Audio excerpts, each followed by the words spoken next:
Texto y contexto, una enseñanza seria y profunda de la palabra de Dios, con el pastor César Castañeda. No os conforméis a este siglo, sino transformaos por medio de la renovación de vuestro entendimiento. Texto y contexto presenta Iglesia Cristiana, Palabra y Renovación.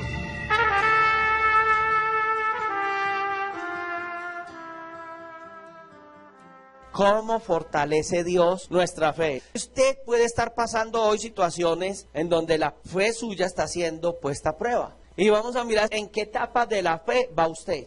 Yo quisiera comenzar hoy hablando acerca de Mateo 9, verso 29. ¿Se acuerda cuando el Señor sanó por allá 2 ciegos? Que gritaban y decían: Jesús, hijo de David, ten misericordia de mí. Algunos comparan a uno de los dos y dicen que entonces era Bartimeo, y el otro no lo menciona un evangelista.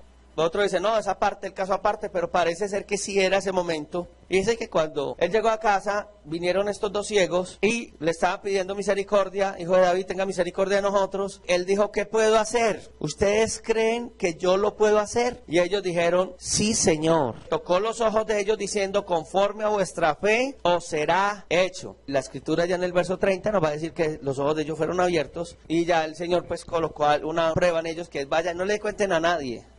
Como teniendo un tesoro en las manos se van a quedar callados. Bueno, también quisiera que leyéramos el capítulo 9 del libro de Marcos. Es otra referencia que está haciendo la Sagrada Escritura, y ya en este caso se está hablando de la impotencia que tuvieron los discípulos cuando llegaron a una multitud que estaban disputando, porque este hombre trajo un espíritu inmundo y los discípulos oraron por este hombre endemoniado y no se pudo hacer nada. Entonces el Señor por allá en el versículo 19 del capítulo 9 les dice, oh generación incrédula, está hablando acerca de la falta de fe, ¿hasta cuándo he de estar con vosotros y hasta cuándo he de soportaros? Le pidió que le trajeran a este muchacho que tenía un espíritu y estaba mudo. Entonces le traen los muchachos, y en el versículo 23 ya Jesús está hablando con el papá de este muchacho y le dice, ¿puedes creer? Al que cree, todo le es posible. Dice que el papá del muchacho clamó diciendo, creo, ayuda a mi incredulidad. Jesús le dijo, espíritu mudo y sordo, yo te mando que salgas de él y no entres más en él. Y el espíritu, clamando y sacudiendo a este muchacho con gran violencia, le soltó y el muchacho quedó medio muerto. Las 2 palabras claves, se hará con ustedes conforme a vuestra fe, y el segundo, al que cree, todo le es posible. Y pareciese que hay como una medida para el Señor bendecirnos a nosotros. ¿Hasta dónde nosotros podemos recibir de Dios lo que Él tiene? ¿Cuántas bendiciones hoy estás dispuesto a recibir? No crea, hay gente que no puede recibir bendiciones. Un hombre de Dios, es misionero en España, una vez estaba orando cuando estaba comenzando su ministerio y le decía al Señor, Dios mío, yo veo que gente da frutos y frutos y frutos y frutos y frutos y frutos y frutos. Y en el caso mío, Señor, ¿por qué yo no doy tanto fruto? Y tú me llamaste a servirte. ¿Qué pasa? Entonces él tuvo una visión y el Señor le mostró un árbol que empezó a crecer, pequeño, pero empezó a crecer, y él veía que el árbol se engrosaba, pero tenía un pequeño problema, que se salieron las raíces y crecieron hasta un puntico, y de ahí en adelante el árbol crecía más, pero las raíces no. El árbol empezó a ser frondoso, entonces empezó a dar frutos y frutos y a llenarse de frutos, pero como el árbol estaba ya tan pesado, hubo un momento que se la dio y se cayó. Y el Señor le hablaba a él y le decía, el problema es que para yo bendecirte tienes que enterrarte. Para yo bendecirte tienes que morir a ti. Entre más abajo, entre más humilde, entre más trato de Dios con tu vida, más raíces tendrás para que tantos frutos no te hagan daño. Ay, Señor, gracias. ¿Hasta dónde usted puede soportar las bendiciones de Dios? ¿Qué sucediera si Dios hoy bendice su vida desbordadamente?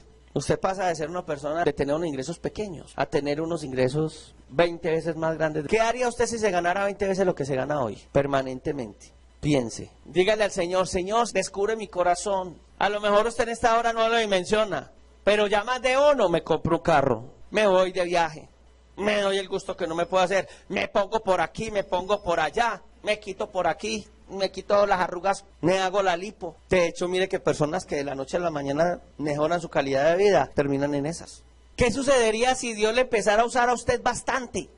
Y usted empezara a predicar el evangelio y a llegar a almas y a tener usted invitaciones para todas partes. ¿Sería igual de sencilla o de sencillo como usted es? ¿Sería la misma persona? Pero hay una cosa que es rara. Dios quiere bendecir nuestras vidas y por amor a nosotros no nos va a bendecir hasta que nosotros no estemos a la medida. Y qué bueno que Dios es un Padre bueno. Hay padres malos. ¿Cuántos padres malos hay aquí? Porque si un domingo usted, entendiendo, un hijo le pide lo que usted no le debe dar, usted a escondida se lo da. Porque usted quería hermanita escondida de su marido, le alcahuetea a su hijo. Usted es una mala mujer.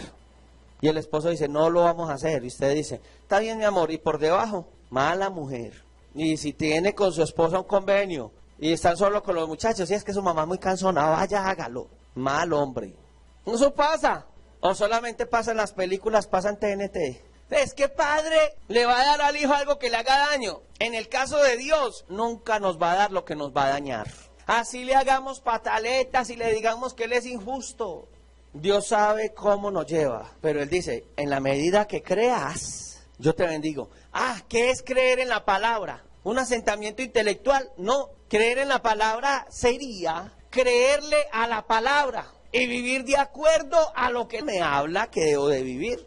Cuando estamos en este punto, necesitamos pensar o decir, Dios mío, yo quiero fortalecer mi fe, porque la fe va direccionada. Pero realmente cuando uno empieza a creer a Dios, da pasos de fe. ¿Cómo Dios hace que nuestra fe crezca? Porque algunos de nosotros no entendemos. Yo no entiendo Dios cómo nos ha ayudado tanto. Yo no entiendo cómo Dios nos sostiene. Quiero hablar acerca de todo lo que implica la fe del Señor. Dios quiere que entendamos que para dar nuestros pasos, tanto como en nuestro hogar, en nuestros hijos, en la gente que nos rodea, en la vida de fe, vamos a necesitar el creer que Dios va a cumplir y nos va a entregar en nuestras manos lo que necesitamos para Él hacer lo que tenga que hacer a través de nosotros. La fe bíblica es importante. La Biblia dice, sin fe es imposible agradar a Dios. Pero nosotros siempre tenemos preguntas ante eso. Señor, la Biblia dice, no he visto justo desamparado ni tu descendencia que mendigue pan. ¿Y qué escasez? Y la respuesta, ¿está aguantando hambre? No, Señor. ¿Usted ha tenido momentos en su vida de escasez? Yo he vivido momentos de escasez. Y en esos momentos nunca puedo decir que me acueste con el estómago vacío. He tenido épocas muy duras, porque Dios va a cumplir sus promesas. Son momentos de fe, ¿cierto que sí? Son momentos duros. Porque el corazón del hombre es el corazón del hombre.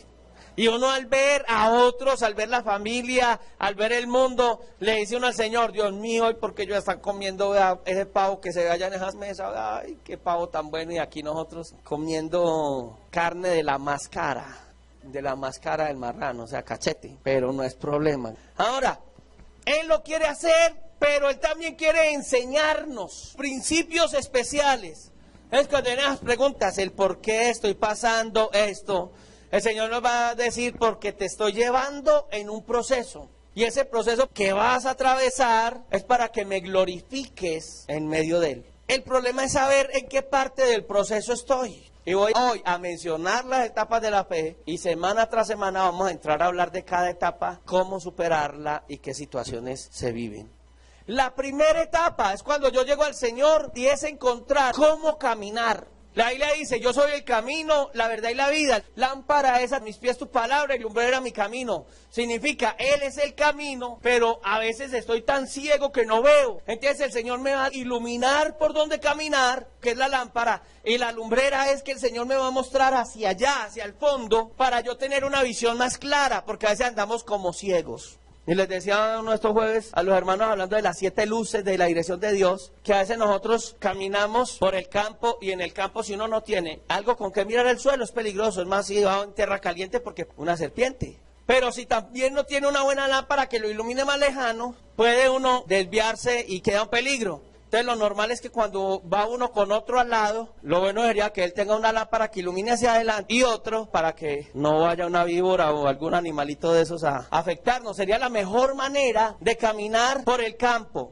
Entonces lo primero que Dios va a hacer cuando usted llega al Señor es que Dios le va a dar una visión, le va a mostrar, le va a guiar. Y usted a veces empieza ni siquiera con un conocimiento claro de la palabra, sino como con una sospecha, como con una idea en la mente. Yo creo que esto no es bueno. Y cuando la predicación de la palabra llega y el Señor nos dice que un creyente no practica esas cosas, dice uno, yo sabía, yo sospechaba que eso no estaba bien. Por ejemplo, lo que hemos hablado de los juegos de azar. Nosotros no jugamos juegos de azar. Porque eso es creer en la suerte. Y nosotros creemos que la bendición del Señor es la que enriquece y no añade tristeza con ella.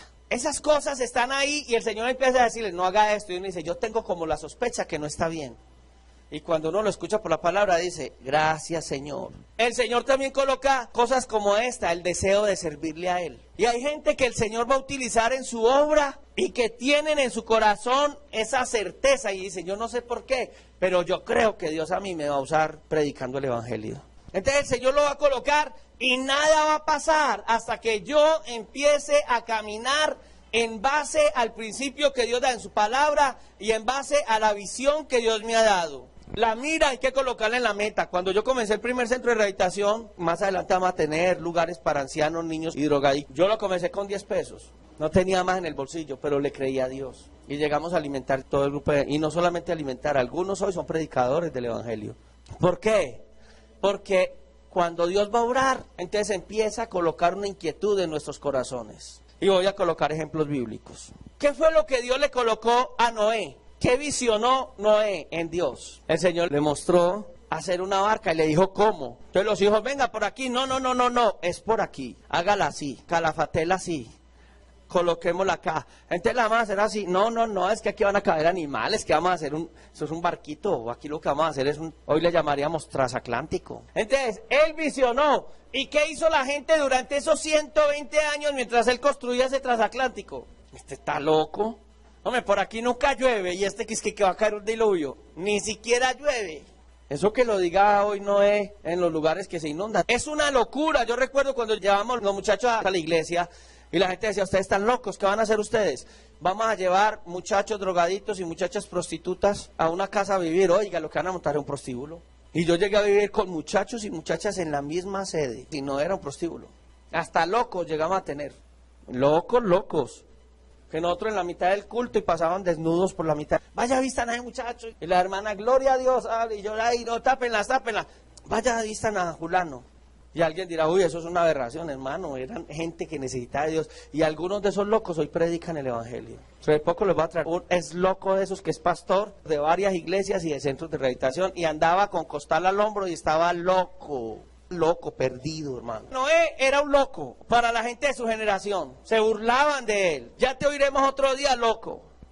Abraham, imagínese, Dios le dice a Abraham que va a ser padre de una gran nación. O sea que el nombre de Abraham se lo cambió Dios por Abraham. Entonces es padre de muchedumbre. Usted se imagina a la mujer de Abraham, ya Abraham, llamándolo. Dios le promete un hijo y a los 30 años llega, que por allá le dudó la fe como a los 14, 15, 16 años y encarga un hijo. Pero ese no era, porque cuando ese tenía 12 años, es que Dios le dice que era el hijo de la promesa. Imagínese que hay 30 años y un hombre estéril y una mujer estéril, no, ya tan viejos. Y yo les voy a dar hijos. La Escritura dice ya medio muertos. ¿Usted se imagina a Sara? Padre de muchedumbre, ven mi amor. Los vecinos, pobre vieja. A ese todos bien decrépitos, bien viejos. Y que padre de muchedumbre y no tienen ni un hijo. Porque ellos tienen nombres de acuerdo a, acuerde que Jacob era impostor, o sea, el nombre representaba algo. Más de uno le pasó la risita por la mente y padre de muchedumbre, Dios mío. Lo único que tiene es una orden de captura de la funeraria de Dios mío y padre de la muchedumbre. Porque esas cosas llegan. A José, Dios le mostró algo que él no entendió en el momento y le dijo a los hermanos, vea, ustedes van a arrodillar delante de mí. Porque dijo que había visto que se habían hecho, unos rollitos de espigas ahí y que se le habían arrodillado y la luna y el sol también. Y entonces los hermanos, sí, claro, entonces las espigas fuimos nosotros y mamá y también entre la luna y el sol mi mamá y mi papá se van a arrodillar frente a usted. Qué grandeza la que hay en su corazón. Qué soberbia, José. Él no lo entendió. Pero a medida que caminó, el sueño se fue convirtiendo, no en un sueño, sino en una visión que Dios le dio.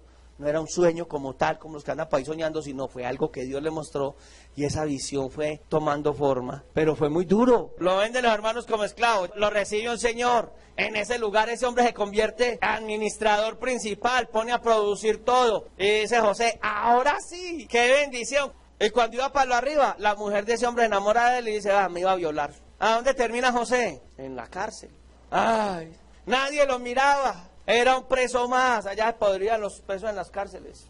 Y cuando ya sucede lo de Faraón, se convierte en el segundo del reino y Dios lo usa. Yo no sé, yo creo que José, hasta donde uno lo ve en la Sagrada Escritura, fue un hombre humilde. porque supo que fue el dolor. Ese no fue una caranga resucitada. Ese término es muy paisa. Aquí le dicen caranga resucitada a una gente que fue pobre y ya tiene plata, entonces ya. Porque es como cuando hay gente que vive en lugares no con mucho aseo, entonces hay carangas y las carangas se meten en ciertas partes del cuerpo y esas carangas pican. Entonces cuando él mata a la caranga y no la mata del todo, sino que queda viva, ay, cuando pica, pica el doble. Pero José no fue una caranga resucitada porque hubo un proceso de Dios bueno. Hay algo que me gusta de la escuela de Dios y es como enseñaban anteriormente. Hoy en día le regalan el año a estos muchachos. Coja unos ojos pelados y es en aquel día iba para la universidad. Y póngalo interpretación de lectura, no la interpretan. Pero anteriormente si uno perdía, tenía que repasar y perdía el año otra vez. Y otra vez, porque así ustedes los quieran dejar, más fácil a ustedes los echan que dejar a un muchacho perder un año así, ¿cierto? Son muy alcahuetas. Y en el camino del Señor, la lección la repite. ¿A cuántos Dios les está repitiendo y la lección? Y están pasando por la misma que pasaron el año pasado. Y usted se mira y dice, hoy estoy en las mismas de hace 2 años. No aprendió la lección. Bueno, David en el corazón siempre tuvo una intención. ¿Cuál fue la intención durante toda su vida? Qué bueno hacerle caso a Dios. Ese sí no pudo.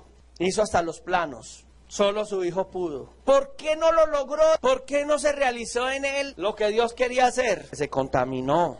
Entonces Dios tuvo que buscar a uno que no tuviera las manos contaminadas y ensangradas, que mandaba a matar a Urias Eteo. Ahora, Nehemías era un esclavo. Y pide cartas para reconstruir las murallas de Jerusalén. Y usted se acuerda que se burlaban y decían, se para un zorrillo sobre ese muro que están construyendo y se les va a ir al piso. Hasta que nosotros no crezcamos, hasta que la fe no sea desarrollada, nada va a suceder. Porque Dios quiere mostrarnos realmente quién somos. Ver a Dios es cuando uno se ve como a través de un espejo. Dios sabe qué somos y en qué medida estamos en este momento. Y entonces, en la medida que estamos, Él nos va a guiar. Realmente Dios nos va a mostrar lo poco que nosotros somos. Entonces nos asomamos en el espejo de Dios y decimos, soy pequeño, Señor. No merezco ser lo que soy, te necesito. En Efesios 3:20 dice la Escritura, y aquel que es poderoso para hacer todas las cosas mucho más abundantemente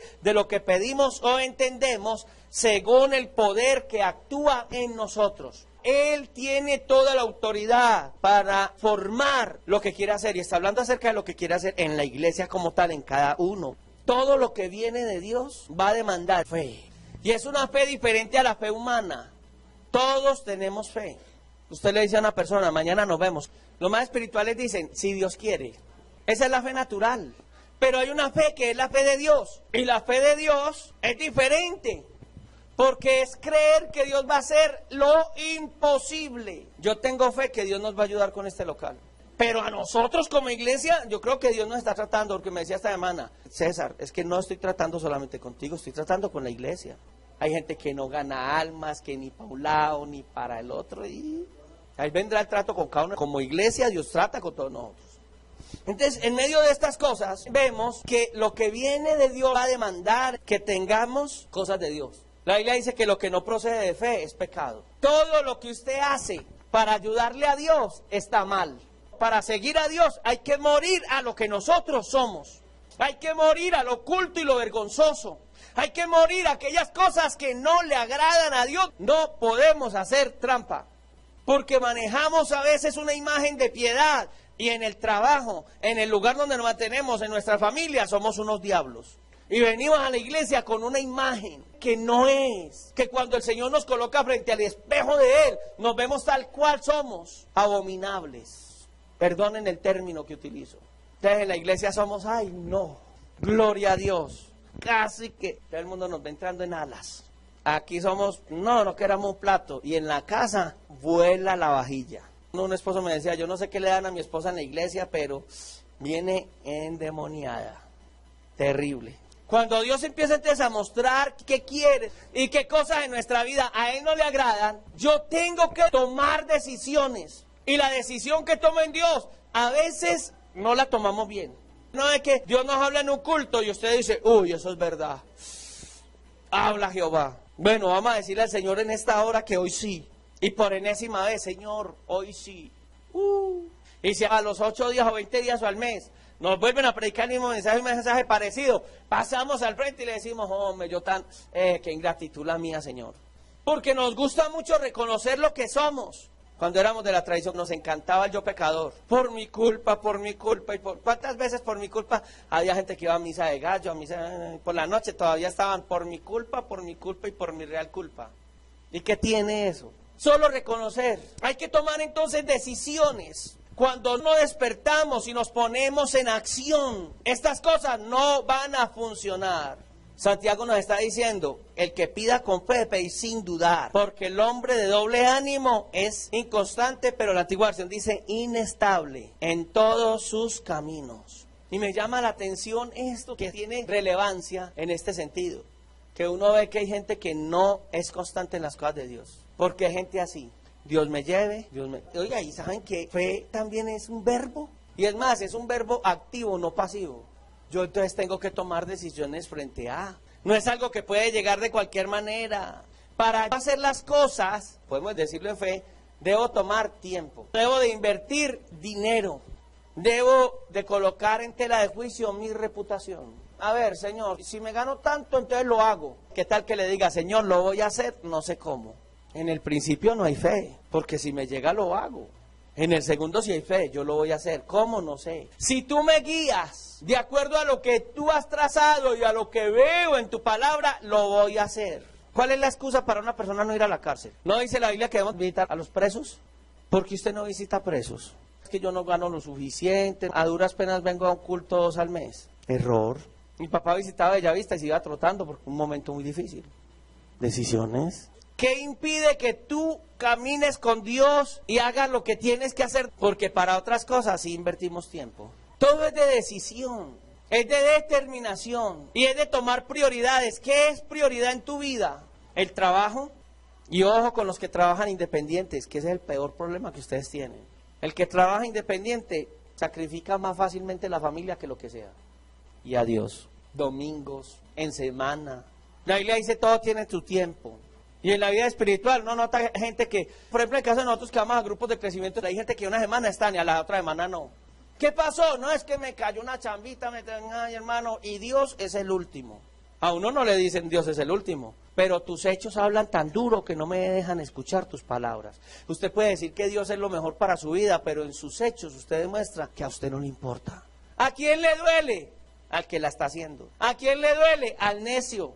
¿A quién le duele? Al que sabe que le está cayendo, porque si usted no tiene herida y le cae limón en ese lugar, a usted no le va a arder. Aún andando en fe hay que tener seguridad. ¿Cuál es la seguridad de estos hombres de Dios? Que David fue un teso, que Noé fue un tremendo. Oiga, yo quisiera ser como ellos. No, a mí me gustaría mejor aprender a confiar en Dios para poder cumplir sus propósitos. Porque todos ellos tuvieron cosas que no fueron las mejores. Pero si tú y yo aprendemos a confiar en Dios y a caminar de fe en fe, tenemos la seguridad. Dios no va a dejar que el arca se quede ahí varada porque Dios dijo que iba a venir un diluvio. Porque las promesas en Dios son sí y son amén.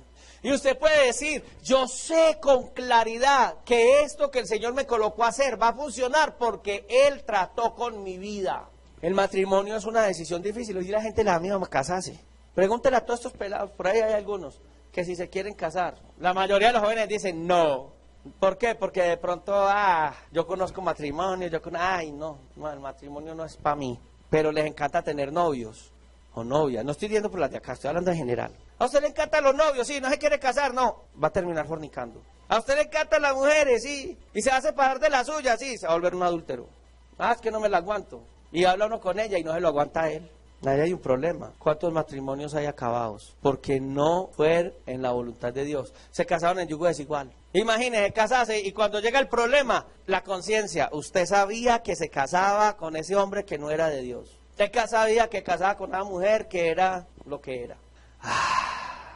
Pero cuando uno se casa en seguridad, Cuando uno hace todo lo que hace en la vida en seguridad, vienen los momentos difíciles, como dice la Biblia, cuando la casa se edificaba sobre la roca, vienen vendavales, vienen situaciones, vienen momentos difíciles, pero la casa está edificada en la roca. Nuestra vida tiene que estar edificada en los fundamentos de la palabra en Cristo Jesús. Si no edificas en la roca, en vano trabajas.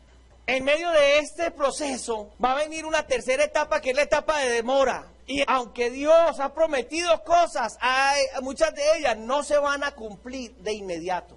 Somos inmediatistas, nos gusta que las cosas lleguen ya. ¿Cuántos años pasaron estos hombres de Dios para que Dios cumpliera sus promesas? Decía Donald Trump acerca de crecer, que la clave del triunfo está a través de la experiencia. Porque ustedes saben que el Señor no solamente es presidente de Estados Unidos, tiene mucha riqueza y cosas. Pero hermano, hay gente que no aprende nunca, siempre lo mismo. Y si caemos, tenemos que volvernos otra vez a emprender. Y decía, me quebré en la vida tantas veces. Y mucha gente en la vida han quebrado y han vuelto otra vez a levantarse. En la vida espiritual, a lo mejor has escuchado la palabra, pero no la has colocado en práctica. Sabe que las promesas de Dios se van a formar en nosotros y no se van a cumplir inmediatamente. Van a llegar en su tiempo, porque todo tiene su tiempo debajo del cielo. Que ese hombre se convierta en el tiempo de Dios. Que los hijos se conviertan en el tiempo de Dios. He oído de hombres que Dios los usaba grandemente y sus esposas inconversas, y ellos sirviéndole a Dios. Y sabe, hermano, que ellos llegaban llorando a la casa, y uno de esos hombres de Dios una vez le dijo al Señor, ¿por qué mi esposa me tira tan duro? Pero ese hombre donde llegaba, Dios lo usaba y casi que lo sacaban cargado. Y el Señor le dijo, es que yo te tengo que mantener humilde. Desde la calle eres el gran hombre de Dios y en la casa no eres nadie. Ya después de los años Dios hizo una obra. Era un hombre muy terrible, muy orgulloso. Y Dios lo volvió humilde, hermano. Tan humilde, tan manso, tan manso, tan manso que parece otra cosa. Ya lo dijeron por ahí. Sí, hermano, Dios quiere hacer eso en nosotros. Quiere cambiar aún nuestro carácter. Él se va a demorar. Pero en el proceso nosotros seguimos, gloria al Señor. Noé estuvo 120 años desde que comenzó a construir el arca.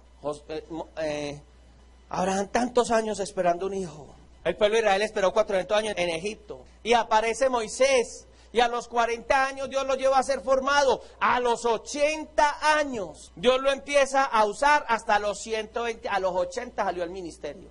Dios obra en nuestras vidas en cualquier momento. Es más, si estás pasando crisis, aún matrimonial y en el corazón, dices, ya esto se acabó. El Señor en esta hora te dice, no, ahora es que comienzas, porque Él está tratando con sus vidas. El Señor Jesús tuvo que esperar 30 años para que se cumpliera completamente esos 3 años de ministerio sobre la tierra. Porque esperar nos ayuda a confiar en Dios. Al esperar, entendemos que es de Dios que dependemos. Que el tiempo de Dios es perfecto. No es fácil porque nosotros quisiéramos salir corriendo ya. Hay gente que anhela el ministerio ya. Es que yo siento el llamado de Dios. ¿Qué puede estar faltando para que Dios me envíe? De pronto formación. Porque en el tiempo de espera, Dios obra. Van a venir las dificultades. Y hay 2 tipos de problemas. Hay uno que es circunstancial. Y hay otro tipo de problema que viene más de afuera. Moisés tuvo dificultad con el pueblo para sacarlos de Egipto. Primero tuvo problemas ¿con quién? Con el faraón. ¿Y fue difícil o no? Entonces, ¿qué hizo Dios? Mandó 10 plagas. Pero siendo tan duro para Moisés, en Egipto fue más duro con el pueblo. Un teólogo decía, era más fácil sacar a Israel de Egipto que a Egipto del corazón de Israel. Esos 40 años en el desierto, Dios tenía que sacar todas esas costumbres, todo ese paganismo. Usted y yo venimos de un mundo pagano. ¿Cuántos nacimos no siendo cristianos, sino de la tradición? Y a veces ni de la tradición. Tiene que ser la palabra la que obra en su vida. Porque siempre hemos sido idólatras. Y todo eso lo tiene que sacar el Señor. Y van a venir dificultades una tras otra. En 1 de Pedro, el Señor dice, en el presente, ustedes pueden sentirse totalmente atormentados por todo tipo de pruebas. Esto no es obra de la casualidad, les sucede para que su fe sea probada, la cual es más valiosa que el oro. ¿Usted sabe de dónde sale el oro de 24 quilates? Para que sea de mejor calidad, hay que echarle más candela, pero se reduce. Es necesario que Cristo se perfeccione. Entonces decimos, es necesario que yo mengüe para que Cristo crezca. ¿Qué tanto tienes de ti? Pregúntele a su esposo, a su esposa, ¿qué tanto sigo siendo yo? Dígale, porque la meta es ya no yo, Cristo. Y hay un quinto paso, que es el callejón sin salida, porque van a venir situaciones casi imposibles, y ahí es donde vienen las crisis, situaciones que tú no puedes manejar, que si Dios no interviene, no vamos a lograr el objetivo, porque hay algo que Dios tiene para nuestras vidas, pero lo está puliendo. Hay un gran tesoro, pero está bien escondido. En Facebook hay un dibujito de un tipo que le hace y le hace y le hace y encuentra un tesoro, varios diamantes ahí chiquitos. Y el de abajo, ya va llegando y se cansa y dice, ya no más, y ya faltándole esto, hay un tremendo diamante ahí. Y lo dejó, se cansó. Porque hay momentos donde uno se cansa. ¿Qué tenía Moisés enfrente? El Mar Rojo, con todo el pueblo. ¿Qué tenía a los lados? Montañas. ¿Qué tenía detrás?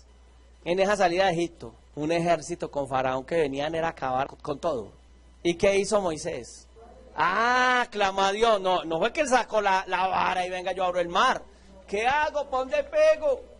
Moisés, ¿qué tienes en la mano? La varita, que no es la varita mágica, la vara. Extiéndala. Sí, y se abre el mar. Nunca se había abierto el mar en esas dimensiones. ¡Qué locura! Se abrió el mar. ¿Qué hace uno con ese mar abierto? Aquí hay montañas, allá hay otra, allí me van a matar. Hermano, pasemos a ver qué pasa. No crea que fue fácil ver todo eso ahí. No habían muros siquiera. Se abrió el mar. Pasemos, hermano. Lo que fue, nos vamos a morir. Pasaron atrevidamente. Porque cuando llega ese momento, entonces viene el paso 6. Y el paso 6 es cuando Dios abre milagrosamente. Dios da la solución. ¿De dónde vendrá mi socorro? Mi socorro viene del Señor, que hizo los cielos y la tierra. Ay, hermano. No es fácil, pero Dios está. Yo quiero que hablemos de cada etapa, entrar en unas cosas especiales, pero yo creo que en esta noche tendríamos que decirle al Señor, Dios mío, ay, gracias. La Iglesia Cristiana Palabra y Renovación presentó Texto y Contexto con el pastor César Castañeda, Sabaneta, Antioquia. Teléfonos 311-366-2902. Iglesia Cristiana, Palabra y Renovación.